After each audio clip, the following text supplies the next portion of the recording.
पिंपरी चिंचवडमध्ये आल्यानंतर अगदी सहज आमचे मित्र लक्ष्मण भाऊ यांची आठवण येते.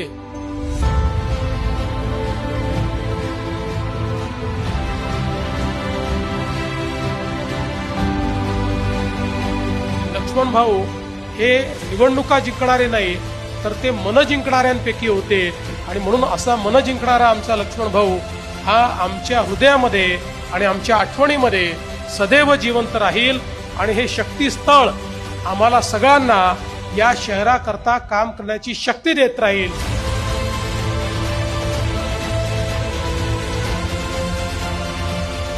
पुन्हा एकदा आमच्या या उमद्या मित्राला या ठिकाणी अतिशय मनापासून आदरांजली अर्पित करतो.